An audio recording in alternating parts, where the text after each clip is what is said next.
ಎಲ್ರಿಗೂ ನಮಸ್ಕಾರ. ನಮ್ಮ ನ್ಯೂಸ್ ಅಲರ್ಟ್ ಯೂಟ್ಯೂಬ್ ಚಾನಲ್ಗೆ ನಿಮಗೆ ಸ್ವಾಗತ. ನಾನು ಚಂದನ್. ಬಹುಶಃ ಈ ಒಂದು ಸುದ್ದಿಯನ್ನ ನಾನು ನಿಮಗೆ ಹೇಳಿ ಮುಗಿಸುವಷ್ಟರಲ್ಲಿ, ನೀವು ಕೇಳಿ ಮುಗಿಸುವಷ್ಟರಲ್ಲಿ ಅನ್ಸುತ್ತೆ ಮಕ್ಕಳಿಲ್ಲದೆ ಇದ್ರೂ ಪರವಾಗಿಲ್ಲ, ಇಂಥ ನನ್ನ ಮಕ್ಕಳು ಬೇಡ ಅಂತ ನಿಮ್ಗೆ ಅನ್ಸುತ್ತೆ. ಪಾಪ ಅದನ್ನು ಬೈದ್ರೂ ಆ ತಂದೆ ತಾಯಿಗೆ ಬೈದಾಗುತ್ತೆ. ಇಂಥ ಕಚಡಗಳಿಗೆ, ಇಂಥ ಕ್ರೂರ ಮನಸ್ಥಿತಿಯ, ವಿಕೃತಿ ಮನಸ್ಥಿತಿಯ, ರಾಕ್ಷಸ ಮನಸ್ಥಿತಿಯ ಜನಗಳು ನಮ್ಮ ನಡುವೆ ಸುತ್ತಮುತ್ತ ಇದ್ದಾರೆ. ಬಟ್ ಬೆರಳೆಣಿಕೆಯಷ್ಟು ಜನ ಅಷ್ಟೇ ಕಾಣಿಸ್ಕೊಳ್ತಾ ಇದ್ದಾರೆ. ತಂದೆ ತಾಯಿ ಫೈನಾನ್ಷಿಯಲ್ ಸಪೋರ್ಟ್ ಮಾಡಿಲ್ಲ ಅನ್ನೋ ಒಂದೇ ಒಂದು ಕಾರಣಕ್ಕೆ ನಿನ್ನೆ ಬೆಳಗ್ಗೆ 7:30 ಬೆಂಗಳೂರಿನ ವಿಜ್ಞಾನ ನಗರದಲ್ಲಿ ಒಂದು ವಿಲ್ಲಾದಲ್ಲಿ ವಾಸ ಮಾಡ್ತಿದ್ದಂಥ ವೃದ್ಧ ದಂಪತಿಗಳನ್ನ ತಾವೇ ಜನ್ಮ ಕೊಟ್ಟಂತ ಮಗ ಚುಚ್ಚಿ ಚಾಕಲ್ಲಿ ಕೊಲೆ ಮಾಡಿ ಬಿಸಾಕಿದ್ದಾರೆ. ಪಾಪ ಸ್ಥಳೀಯರು, ಅಕ್ಕಪಕ್ಕದವರು ಓಡ್ ಬಂದು ಅವರನ್ನ ಮಣಿಪಾಲ್ ಆಸ್ಪತ್ರೆಗೆ ಶಿಫ್ಟ್ ಮಾಡಿದ್ದಾರೆ. ಆಸ್ಪತ್ರೆಗೆ ಹೋಗುವಂತಹ ಮಾರ್ಗ ಮಧ್ಯದಲ್ಲೇ ಆ ಇಬ್ಬರು ತಂದೆ ತಾಯಿಯ ಜೀವ ಹೋಗಿದೆ. ಜೊತೆಗೆ well educated family, complete family members. ಅವನೇನು ಕಮ್ಮಿ ಓದಿಲ್ಲ, ಅಮೇರಿಕಾದಲ್ಲಿ ಇದ್ದಂಥವನು, 3 ವರ್ಷದ ಹಿಂದೆ ಬೆಂಗಳೂರಿಗೆ ಬಂದಂಥವನು, ಇಲ್ಲೇನೋ ದಬಾಗ್ತೀನಿ, ಗುಡ್ಡೆ ಆಗ್ತೀನಿ ಅಂತ ಅನ್ಕೊಂಡು. ಏನಿದು ಮ್ಯಾಟ್ರು, ಹೇಗಾಯಿತು ಎಲ್ಲವನ್ನು ಕೂಡ ವಿವರವಾಗಿ ಎಕ್ಸ್ಪ್ಲೈನ್ ಮಾಡ್ತಾ ಹೋಗ್ತೀನಿ. ನಮ್ಮಲ್ಲಿ ಸಾಮಾಜಿಕವಾಗಿ ಕಲಿಯುಗ ಅಂತ್ಯವೋ ಅಥವಾ ಇದು ಕಲಿಯುಗದ ಆರಂಭವೋ, ಅಂದ್ರೆ ರಿಯಾಲಿಟಿಯಲ್ಲಿ ಈ ತರ ಜನ ಎಲ್ಲ ವಿಕೃತಿ ಮೆರಿತಾರದನ್ನ ನೋಡಿದ್ರೆ ಇದು ಯಾವ ಯುಗ, ಯಾವಾಗ ಇದ್ರ ಆರಂಭ ಆಯಿತು, ಯಾವಾಗ ಇದ್ರ ಅಂತ್ಯ ಆಗುತ್ತೆ ಅನ್ನೋಂಥದ್ದೊಂದು ಕ್ಲಾರಿಟಿನೇ ಸಿಗ್ತಾ ಇಲ್ಲ ಇಂಥ ಜನಗಳನ್ನ ನೋಡಿದಾಗ. ಸೊ ಇದನ್ನ ವಿವರವಾಗಿ ಎಕ್ಸ್ಪ್ಲೈನ್ ಮಾಡೋದಕ್ಕೂ ಮೊದಲು ನಿಮ್ಮಲ್ಲಿ ರಿಕ್ವೆಸ್ಟ್ ಮಾಡಿ ಕೇಳಬೇಕು ಒಂದು ವಿಚಾರವನ್ನ.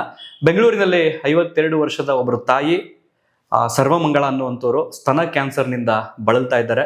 ಬೆಳಗ್ಗೆಯಿಂದ ತುಂಬಾ ಜನ ನನ್ನನ್ನು ಸಂಪರ್ಕ ಮಾಡಿದ್ರೆ ಇದಕ್ಕೆ ಸಂಬಂಧಪಟ್ಟಾಗೆ ದಯವಿಟ್ಟು ಡೊನೇಟ್ ಮಾಡೋ ಥರ ಏನಾದರೂ ಹೆಲ್ಪ್ ಮಾಡಿ ಅಂತ.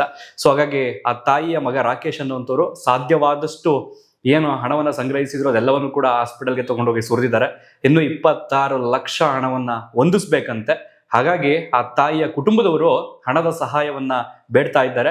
ದಯವಿಟ್ಟು ನಿಮ್ಮಿಂದ ಎಷ್ಟು ಸಾಧ್ಯವಾಗುತ್ತೋ ಅಷ್ಟನ್ನ, 1 ರೂಪಾಯಿಂದ ಹಿಡಿದು ನಿಮ್ಮಿಂದ ಎಷ್ಟು ಸಾಧ್ಯವಾಗುತ್ತೋ ಅಷ್ಟು ಹಣವನ್ನ ಸಹಾಯ ಮಾಡಿ ಅಂತ ಡಿಸ್ಪ್ಲೇ ಮೇಲೆ ಆ ವ್ಯಕ್ತಿಗೆ ಸಂಬಂಧಪಟ್ಟ ಸ್ಕ್ಯಾನರ್ ಅನ್ನ ಹಾಕ್ತಾ ಇದ್ದೀನಿ. ಜೊತೆಗೆ Google pay, phone pay number ಅನ್ನು ಕೂಡ ಹಾಕ್ತಾ ಇದ್ದೀನಿ. ನಿಮ್ಮಿಂದ ಸಾಧ್ಯವಾದ್ರೆ ಸಹಾಯ ಮಾಡಿ. ಕೆಳಗಡೆ ಡಿಸ್ಕ್ರಿಪ್ಷನ್ ಅಲ್ಲಿ ಅದಕ್ಕೆ ಸಂಬಂಧಪಟ್ಟ ಪೂರ್ತಿ ಲಿಂಕ್ ಹಾಕಿರ್ತೀನಿ. ಮಿಲ್ ಆ್ಯಪ್ ಎನ್ನುವಂತಹ ಒಂದು ಸಂಸ್ಥೆ ಮೂಲಕವೂ ಕೂಡ ಫಂಡ್ ರೈಸ್ ಮಾಡಿದ್ದಾರೆ.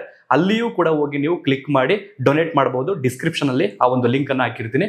ಸಾಧ್ಯವಾದಷ್ಟು ದಯವಿಟ್ಟು ಸಹಾಯ ಮಾಡಿ ಅಂತ ಕೇಳ್ಕೊಳ್ತಾ ಈಗ ಈ ವಿಚಾರಕ್ಕೆ ಬರೋದಾದ್ರೆ, ನಿವೃತ್ತ ಕ್ಯಾಪ್ಟನ್ ಅವರು ನವೀನ್ ಚಂದ್ರ ಭಟ್ ಅಂತ, ವಯಸ್ಸು ಬಂದು 60, ಎಲ್ಲಿ ನೌಕಾಪಡೆಯಲ್ಲಿ ಕೆಲಸ ಮಾಡ್ತಿದ್ದಂಥವ್ರು. ಅವರ ಧರ್ಮಪತ್ನಿ ಬಂದು ಶ್ಯಾಮಲಾ ಭಟ್ ಅಂತ, ವಯಸ್ಸು ಬಂದು 55, ಡೆಂಟಿಸ್ಟು ಅಂದ್ರೆ ದಂತ ವೈದ್ಯ, ಹಲ್ಲು ಚಿಕಿತ್ಸೆ ಮಾಡ್ತಾರಲ್ಲ ಅವರು. ಎಲ್ಲಿ ವಾಸವಾಗಿದ್ರು? ಬೆಂಗಳೂರಿನ HAL ಪೊಲೀಸ್ ಸ್ಟೇಷನ್ ವ್ಯಾಪ್ತಿಯ ವಿಜ್ಞಾನ ನಗರದ ಆದರ್ಶ್ ವಿಸ್ತಾ ಎಂಬ ವಿಲ್ಲಾದಲ್ಲಿ ವಾಸವಾಗಿದ್ರು. ಇವ್ರಿಗೆ 2 ಮಕ್ಕಳು ಅಂತ ಅನ್ಸುತ್ತೆ. ಅಂದ್ರೆ ಮಗಳು ಈಗ ಫಾರಿನಿಂದ ಬರ್ತಾ ಇದ್ದಾರೆ. ಸೊ ಹಾಗಾಗಿ ಇನ್ನು ಯಾವ ಕೆಲಸ ಕಾರ್ಯಗಳು ಪಾಪ ಅದಕ್ಕೆ ಸಂಬಂಧಪಟ್ಟಾಗೆ ಶಾಸ್ತ್ರಗಳು ಕೂಡ ಆಗಿಲ್ಲ.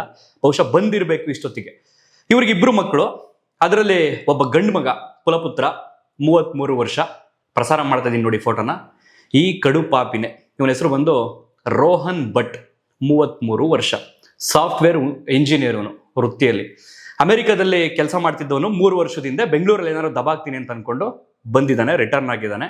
ಬಂದು ತಂದೆ ತಾಯಿ ಹತ್ರ ನಾನೇನೋ ಅದ್ ಮಾಡ್ಬೇಕು, ಇದ್ ಮಾಡ್ಬೇಕು, ಹಣ ಕೊಡಿ ಅಂತ ಹೆಚ್ಚು ಕಡಿಮೆ ಒಂದು 2-3 ವರ್ಷದಿಂದ ಇದೇ ಕಿರಿಕ್ ನಡೀತಾ ಬರ್ತಿತ್ತಂತೆ. ಅದಾದ ನಂತರ ತಂದೆ ತಾಯಿಯೊಟ್ಟಿಗೆ ಮನಸ್ತಾಪ ಮಾಡಿಕೊಂಡು ವರ್ತೂರ್ ಕಡೆ ಹೋಗ್ಬಿಟ್ಟು ಒಂದು ಖಾಸಗಿ ಬಾಡಿಗೆ ಮನೆಯಲ್ಲಿ ಜೀವನ ನಡೆಸ್ತಾ ಇದ್ದಂತೆ. ಈ ಕಡೆ ಇನ್ನೊಬ್ರು ಮಗಳು ಅಮೆರಿಕದಲ್ಲೇ ವಾಸವಾಗಿದ್ದಾರೆ. ಅವರು ಕೂಡ ಈ ವೃದ್ಧ ದಂಪತಿಗಳ ಮಕ್ಕಳು, ಇನ್ನೊಬ್ಳು ಮಗಳು.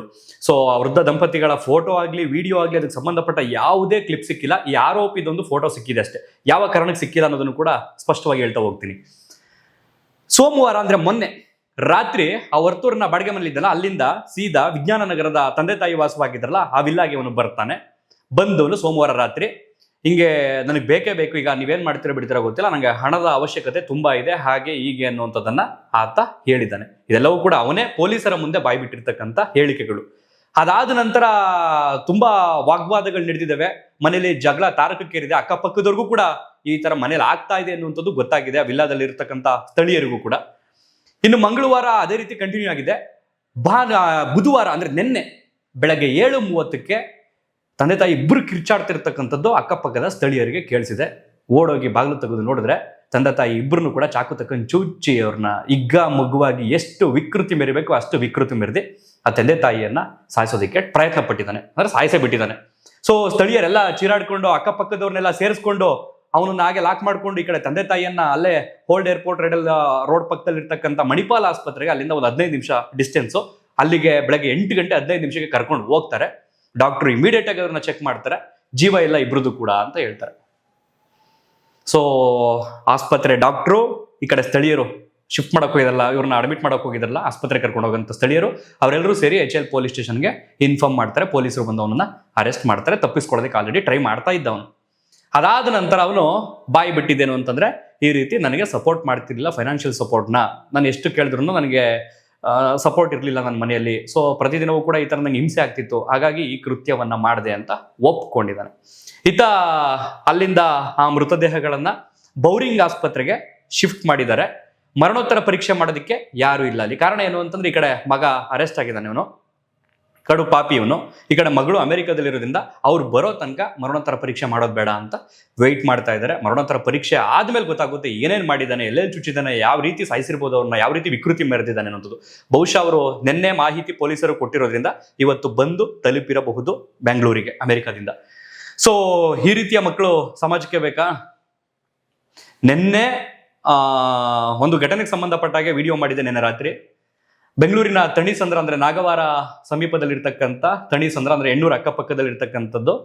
ಅಲ್ಲಿ ಪೊಲೀಸ್ ಕ್ವಾರ್ಟರ್ಸ್ನ ಒಬ್ರು ಪೇದೆ ಅಂದ್ರೆ CIR ಕೆಲಸ ಮಾಡ್ತಕ್ಕಂಥ ಒಬ್ರು ಕಾನ್ಸ್ಟೇಬಲ್ ಮಕ್ಕಳನ್ನ ಕರ್ಕೊಂಡೋಗಿ ಹಾಲು ತರಕ್ ಹೋಗುವಂತ ಸಂದರ್ಭದಲ್ಲಿ ಸ್ಕೂಟಿಲಿ ನಿಂತ್ಕೊಂಡು ಆ ಕಡೆ ಬಸ್ ಬಂದು ಗುದ್ಕೊಂಡು ಪುಟಾಣಿ 2 ಮಕ್ಕಳು ಹೋಗ್ಬಿಟ್ಟು. ಇಂಥ ಮಕ್ಕಳುಗಳು ದೊಡ್ಡ ಮಕ್ಕಳುಗಳು ಬದುಕ್ತವೆ, ಇಂಥ ಕಚಡ ಮಕ್ಕಳುಗಳು. ಸೊ ಅದಕ್ಕೆ ಸಂಬಂಧಪಟ್ಟಾಗೆ ನಿನ್ನೆ ಒಂದು ವಿಡಿಯೋ ಮಾಡಿದ್ದೆ, ನೀವು ನೋಡಿಲ್ಲ ಅಂತಂದ್ರೆ ಇಲ್ಲಿ ಲಿಂಕ್ ಬರ್ತಾ ಇರುತ್ತೆ, ಇದನ್ನ ಕ್ಲಿಕ್ ಮಾಡಿದ್ರೆ ನಿಮಗೆ ಆ ವಿಡಿಯೋಗೆ ಹೋಗ್ತೀರಿ. ಸೊ ಅಲ್ಲಿ ಕಂಪ್ಲೀಟ್ ಮಾಹಿತಿನ ತಿಳಿಸಿದ್ದೀನಿ ಅದಕ್ಕೆ ಸಂಬಂಧಪಟ್ಟಾಗೆ. ಯಾಕೆ ಈ ರೀತಿ ಆಗ್ತಾ ಇದೆ ಸಮಾಜದಲ್ಲಿ ಅನ್ನೋದನ್ನ ನಾವು ಗಮನಿಸ್ತಾ ನೋಡೋದಾದ್ರೆ, ಒಂದು ಮಾನಸಿಕವಾಗಿ ಅವ್ರು ಏನಾದ್ರು ಕುಗ್ಗೋಗಿದ್ದಾರಾ? ಎಜುಕೇಟೆಡ್ ಫ್ಯಾಮಿಲಿ, ವಿದ್ಯಾಭ್ಯಾಸದ ಕೊರತೆ ಇಲ್ಲ, ಆದರೆ ಮಾನವೀಯತೆ ಇಲ್ಲ, ಮನುಷ್ಯತ್ವದ ಗುಣ ಅಂತೂ ಇಲ್ಲವೇ ಇಲ್ಲ. ನಮ್ಮ ಹಳ್ಳಿಗಳ ಕಡೆ ಬನ್ನಿ, ಓದಿಲ್ಲ ಪಾದಿಲ್ಲ, ಯಾರಿಗೆ ಯಾವ ರೀತಿ ಕಷ್ಟ ಸುಖಕ್ಕಾಗಬೇಕು, ಜೊತೆಗೆ ಯಾವುದನ್ನ ಯಾವ ರೀತಿ ಪಡ್ಕೋಬೇಕು ಅನ್ನುವಂಥ ಛಲ ತಾಕತ್ತು ಆ ಮುಗ್ಧ ಜನರಲ್ಲಿದೆ. ಸೊ ಓದ್ಬಿಟ್ಟಿದೀವಿ ನಾವು, ಈ ಅಂಥದ್ದೋ ಬಿಟ್ಬಿಟ್ಟು ಪಟ್ಟಣದಲ್ಲಿ ಇನ್ನೇನೋ ಬಂದ್ ಮಾಡಾಕ್ಬಿಟ್ಟಿದೀವಿ, ಇಲ್ಲಿಂದ ಅಮೆರಿಕಾಗ ಹೋಗ್ಬಿಟ್ಟಿದೀವಿ, ಅಮೆರಿಕಾದಿಂದ ಇನ್ನೇನೋ ಪಡ್ಕೊಂಡ್ ಬಂದ್ಬಿಟ್ಟಿದೀವಿ. ಇದನ್ನೇ ಪಡ್ಕೊಂಡು ಬಂದಿರ್ತಕ್ಕಂಥದ್ದು. ತಂದೆ ತಾಯಿಯನ್ನು ಸಾಯಿಸುವಂತ ಮಕ್ಕಳು ಹುಟ್ಟೋರ ಭೂಮಿ ಮೇಲೆ ಅಂತಂದ್ರೆ ಐ ಕಾಂಟ್ ಡೈಜೆಸ್ಟ್ ಮಾಡ್ಕೊಳ್ಳೋದಕ್ಕೆ ಆಗ್ತಾನೆ ಇಲ್ಲ. ಅಂಡ್ ಇದೇನು ಹೊಸ ಘಟನೆ ಇಲ್ವಲ್ಲ ಕರ್ನಾಟಕದಲ್ಲಿ. ಜಸ್ಟ್ 1 ತಿಂಗಳು ಆಗಿಲ್ಲ, ಅಂದ್ರೆ ಮೊನ್ನೆ ಒಂದು 12ರಿಂದ 13 ದಿನ ಆಗಿರ್ಬೋದು. ವಿಜಯನಗರದ ಕೊಟ್ಟೂರು ಅಲ್ಲಿ ತಂದೆ ತಾಯಿ ತಂಗಿ ಮೂವರನ್ನು ಕೂಡ ಮಗ ಸಾಯಿಸ್ತಾನೆ. ಮರ್ಯಾದೆ ಹತ್ಯೆ. ಈ ಕಡೆ ಕೆಲವರು ಹೇಳಿದ್ದು ಆನ್ಲೈನ್ ಬೆಟ್ಟಿಂಗ್ ಅಲ್ಲಿ ಜೂಜ್ಗೆ ಅವನು ದಾಸ ಆಗೋಗಿದ್ದ, ಅದನ್ನು ತೀರ್ಸಕ್ಕಾಗದೆ ತಂದೆ ತಾಯಿನ ಸಾಯಿಸ್ಬಿಟ್ಟ ಅಂತ. ಅದಾದ್ಮೇಲೆ ಬೆಳಕಿಗೆ ಬಂದಿದ್ದೇನು ಅಂತಂದ್ರೆ, ಅವ್ರ ತಂಗಿ ಏನೋ ಪ್ರೆಗ್ನೆನ್ಸಿ ಆಗಿತ್ತು, ಆ ಕಾರಣದಿಂದ ಗರ್ಭಪಾತ ಮಾಡಿಸಿ ಅಂತ ಫ್ಯಾಮಿಲಿಗೆ ಹೇಳಿದ್ದ. ಅವ್ರು ಯಾರು ಕೂಡ ಇಲ್ಲ ಮಾಡೋಸೋದು ಬೇಡ ಅಂತ ತಂದೆ ತಾಯಿ ಹೇಳಿದ್ರು, ಅಂದ್ರೆ ಚಿಕ್ಕ ಹುಡುಗಿಯವಳು. ಸೊ ಆ ಕಾರಣದಿಂದ ಮೊದಲು ಅಮ್ಮನ್ ಸಾಯಿಸ್ತಾ, ಅದಾದ್ಮೇಲೆ ತಂಗಿಗೆ ಫೋನ್ ಮಾಡ್ಬಿಟ್ಟು ಗಿಫ್ಟ್ ಕೊಡ್ತೀನಿ ಬಾ, ನಿಂಗೇನೋ ಗಿಫ್ಟ್ ತಂದಿದ್ದೀನಿ ಅಂತೇಳಿ ತಂಗಿ ಕರ್ಸ್ಬಿಟ್ಟು ತಂಗಿನ ಸಾಯಿಸ್ತಾ. ಅಪ್ಪ ಟಿವಿ ನೋಡ್ತಾ ಕೂತಿದ್ದವ್ರಿಗೆ ಹೋಗಿ ಹಿಂದೆಯಿಂದ ಚುಚ್ಚಿ ಸಾಯಿಸ್ತಾ. ಅದಾದ್ಮೇಲೆ ಅದೆಷ್ಟು ವಿಕೃತಿ ಮೆರೆದಿರ್ಬೇಕು, ಅಲ್ಲೇ ಟೈಲ್ಸ್ ಕಲ್ ತೆಗೆದು, ಅಂದ್ರೆ ಏನು ಮನೆ ಒಳಗಡೆ ಇರ್ತಕ್ಕಂಥ ಟೈಲ್ಸ್ ಕಲ್ಗಳನ್ನ ತೆಗೆದು ಅಲ್ಲೇ ಗುಂಡಿ ತೆಗೆದು ಊತ ಹಾಕುವಂತಹ ಪ್ರಯತ್ನವನ್ನು ಕೂಡ ಮಾಡೋದಿಕ್ಕೆ ಹೋಗಿದ್ದಂತ ರಾಕ್ಷಸ ಮಗ ಅರೆಸ್ಟ್ ಆಗೋನವನು. ಇಂಥ ರಾಕ್ಷಸ ಮಕ್ಕಳು ಇಲ್ಲಿ ಇದಾರಲ್ಲ ಕರ್ನಾಟಕದಲ್ಲಿ. ಕೇವಲ ಕರ್ನಾಟಕ ಅಲ್ಲ, ವಿಶ್ವದಾದ್ಯಂತ ಇದ್ದಾರೆ. ಬಟ್ ಅದಕ್ಕೆ ಕಾರಣ ಅವ್ರ ವಾತಾವರಣನ, ಅವ್ರಿಗೆ ಅವ್ರ ತಂದೆ ತಾಯಿ ಕೊಟ್ಟಂತ ಸಲುಗೆನ ಕಂಟ್ರೋಲ್ ಮಾಡದೇ ಇದ್ದಂತ ಪರಿಸ್ಥಿತಿನ ಗೊತ್ತಿಲ್ಲ. ಬಟ್ ಇಂಥ ಮಕ್ಕಳುಗಳು ಬೇರೆಯವ್ರಿಗೆ ಯಾರಿಗೂ ಕೂಡ ಸ್ಫೂರ್ತಿ ಆಗ್ಬಾರ್ದು. ಇವರಿಗೆ ತಕ್ಕ ಶಿಕ್ಷೆ ಆಗ್ಬೇಕು ಅಂತಂದ್ರೆ ಇವ್ರಿಗೆ ಜೀವಾವಧಿ ಶಿಕ್ಷೆನೇ ಆಗ್ಬೇಕು. ಈಗ ತಂದೆ ತಾಯಿ ಆಸ್ತಿ ಕೇಳಿ ಕೇಳಿ ಕೇಳಿ ಇವನು ಅವ್ರ ತಂದೆ ತಾಯಿನೇ ಸಾಯಿಸ್ಬಿಟ್ಟ. ಕೊಡೋದಕ್ಕೆ ಅವರಿಲ್ಲ, ಅನುಭವಿಸೋದಕ್ಕೆ ಇವನು ಇಲ್ಲ, ಕಂಪ್ಲೀಟ್ ಜೈಲು ಪಾಲು. ಸೊ ಇನ್ನೇನೇ ಇದ್ರೂ ಅದೇ ಜೈಲು ಪ್ರೈವೇಟ್ ಲಿಮಿಟೆಡ್ ಸೊಲ್ಯೂಷನ್ ಅಂತ ಆಗುತ್ತೆ ಅವ್ನಿಗೆ ಅಷ್ಟೇ. ಈಗ ಈ ಕಡೆ ಅವ್ರ ಮಗಳು ಬಂದು ಅದಾದ ನಂತರ ಏನಾಗುತ್ತೆ ಅನ್ನೋಂಥ ಅಪ್ಡೇಟನ್ನು ಸಾಧ್ಯವಾದರೆ ನಾಳೆ ಎಲ್ಲ ನಾಡಿದ್ದು ಅದಕ್ಕೆ ಸಂಬಂಧಪಟ್ಟ ಮಾಹಿತಿಯನ್ನು ಕೊಡ್ತೀನಿ. ಸೊ ಧನ್ಯವಾದ ಯಾರ್ಯಾರು ಇಷ್ಟೊತ್ತು ಈ ಒಂದು ವಿಡಿಯೋವನ್ನು ನೋಡಿದ್ರೆ. ಎಜುಕೇಶನ್ ತುಂಬ ಇಂಪಾರ್ಟೆಂಟ್ ಹೌದು, ಅದರ ಜೊತೆಗೆ ಮನುಷ್ಯತ್ವ ತುಂಬ ಇಂಪಾರ್ಟೆಂಟ್.